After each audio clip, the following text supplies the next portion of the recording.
नमस्ते दोस्तों, आज की कहानी में आप सभी का स्वागत है। मेरा नाम खुशबू है और मैं 26 साल की खूबसूरत महिला हूँ। मैं दिल्ली में रहती हूँ।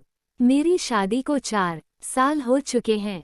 जीवन में मुझे हर सुख मिला, मगर एक वह साफ नहीं मिल पाया जो एक औरत जाती है, और वह सुख था मेरे पति का प्यार। मेरे पति एक बड़े बिजनेस मैन है और बिजनेस के चलते वह हमेशा घर से बाहर ही रहते हैं।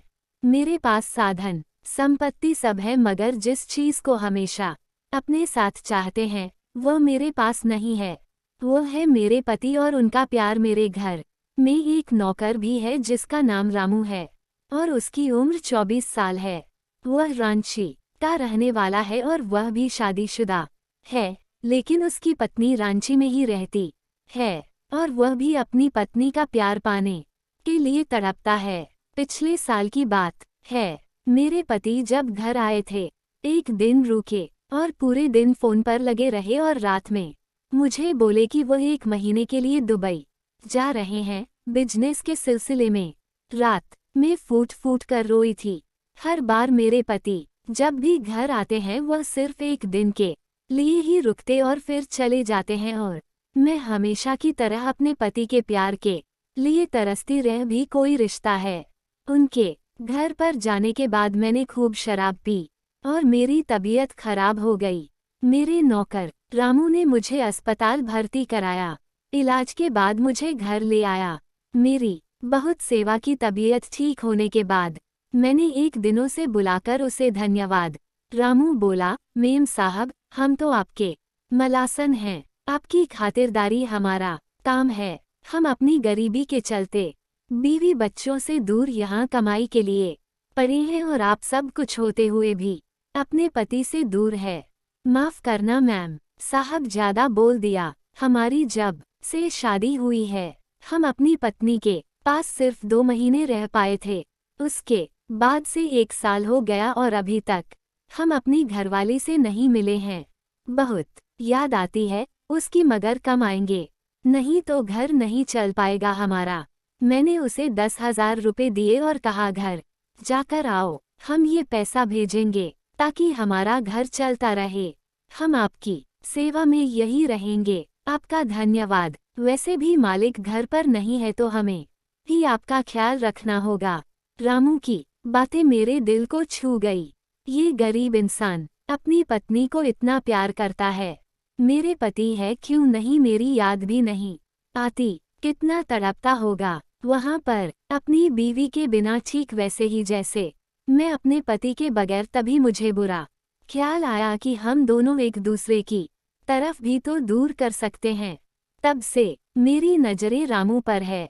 एक दिन मैं घर में सफाई कर रहा था। उस समय उसने सिर्फ नीचे चेकअप पेंट पहन रखी थी। उसकी मांसल हो जाए और बदन को देख मुझे कुछ कुछ होने लगा। मैंने ठान लिया रामू के साथ और अपनी दोनों की तड़प मिटा लूंगी। मैं उसे अपने करीब लाने के नए नए तरीके अपनाती, लेकिन उसका ध्यान हमेशा घर के कामों पर ही रहता। मैं जानबूझकर उसके सामने छोटे छोटे कपड़े पहनती ताकि उसका ध्यान भटके और वह मेरी तरफ आकर्षित हो, लेकिन वह तो हमेशा अपने कामों में ही बिजी रहता। मैं जब नहाने के लिए जाती तो बाथरूम का दरवाजा जानबूझकर खुला छोड़ देती और अक्सर रामू के सामने मैं छोटी छोटी नाइट कपड़ों में ही रहती। लेकिन मेरे सारे हथकंडे फेल हो रहे थे। मुझे लगा मुझे कुछ और ट्राई करना चाहिए, जैसे कि रामू जल्दी भेजा है। मैंने रामू को एक बार अपने पास बुलाया और उससे कहा कि आज मेरा शराब पीने का बहुत मन है। उसने कहा, मेम साहब, शराब सेहत के लिए अच्छी नहीं होती और पिछली बार भी आपने इतनी शराब पी थी कि आपकी तबीयत खराब हो गई थी। मैंने कहा, तो फिर मैं क्या करूं? मुझे अपने पति की बहुत याद आ रही है और मैं पति का प्यार पाने के लिए तड़प रही हूं, और मेरा पति मेरी बेचैनी को नहीं समझता। वह खामोशी से सर झुका है, मेरी बातें सुनता रहा। मैंने 2 गिलासों में शराब डाली और 1 गिलास शराब का उठकर मैंने रामू के हाथ में दे दिया। उसने कहा, मेम साहब, मैं शराब नहीं पीता और मेरी इतनी औकात भी नहीं है जो मैं इस तरह के शौक पालो मैं पूरी तरह व्यवस्थित करूं तो क्या करूं। फिर मेरे शैतानी दिमाग में एक प्लान आया और मेरा प्लान जरूर काम करेगा क्योंकि मैं जानती थी मेरे पति को मुझसे ज्यादा अपने बिजनेस की फिक्र है और मैं इस तरह की जिंदगी नहीं जीना चाहती थी। हर लड़की शादी के बाद ही चाहती है कि उसका पति उसके पास रहे, उससे प्यार करें, उसका ख्याल रखें, लेकिन शायद मेरी किस्मत में पति का प्यार नहीं था। उस रात रामू मेरे कमरे में आया और बोला, मेम साहब खाना लगा दे। मैंने कहा मुझे अभी भूख नहीं है। फिर मैं बोली रामू मेरा एक काम करोगे? रामू बोला बिल्कुल करेंगे मेम साहब। मैंने कहा रामू मेरी तबीयत ठीक नहीं लग रही, थोड़ा तेल गर्म कर लाओ, मेरे हाथ पैर दबा दोगे और मेरी मालिश भी कर देना। रामू बोला ठीक है मैम साहब हम तेल गर्म करके लाते हैं। मैं उस समय गाउन पहनी थी।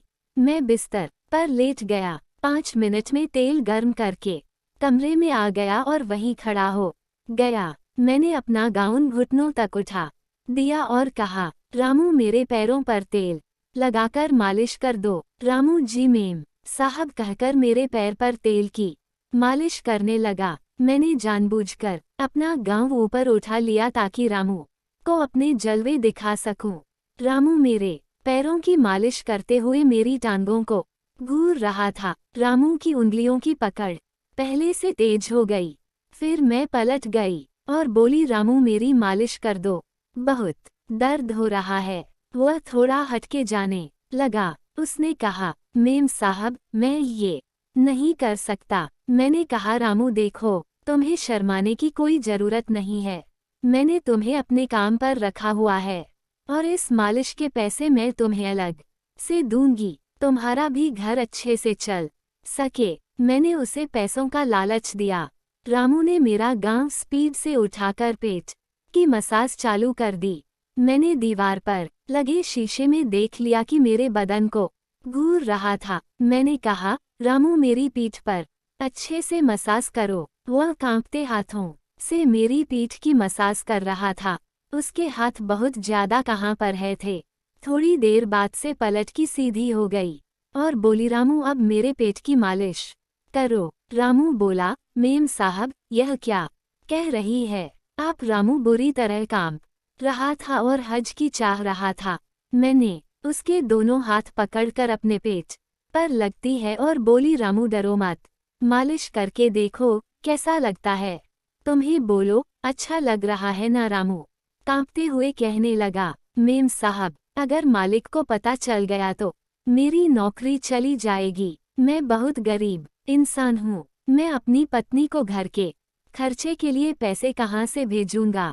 अगर मालिक ने मुझे नौकरी से निकाल दिया तो मैं बोली रामू उसकी फिक्र तुम मत करो, जैसा मैं कहती हूँ वैसा करो। वैसे भी तुम्हारे मालिक यहाँ नहीं रहते, वह तो 1 महीने के लिए बाहर गए हुए हैं और घर में हम दोनों के अलावा है ही कौन जो तुम्हारे मालिक को ये सब बताएगा? फिर मैंने कहा देखो हरिया अगर तुम मेरी मर्जी के मुताबिक चलाते रहोगी तो तुम सोच भी नहीं सकते कि मैं तुम्हें बहुत जल्द मालामाल कर दूंगी। तुम्हें अपनी पत्नी को पैसे भेजने के लिए ज्यादा हाथ पैर नहीं मारने पड़ेंगे। तुम बस मेरी इच्छा को पूरा करो और अपनी पत्नी और परिवार की टेंशन लेना बंद कर दो। मैं हूं ना तुम्हारे साथ, मैं सब ठीक कर दूंगी और तुम्हारे परिवार का सारा खर्चा खुद उठाऊंगी। वह कह रहा था मगर मैं समझ चुकी थी कि रामू खुद पर काबू नहीं कर पा रहा है और वह जानबूझकर खुद को रोक रहा है। मैं जानती थी भाभी अपनी पत्नी का प्यार पाने के लिए बेचैन है।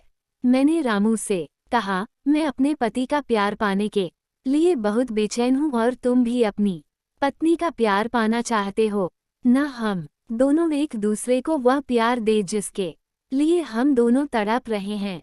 मना मत करना रामू वरना मैं जी नहीं पाऊंगी। तो समझ लो आज की रात में ही तुम्हारे घर वालों हमारा मुझ पर पूरा अधिकार।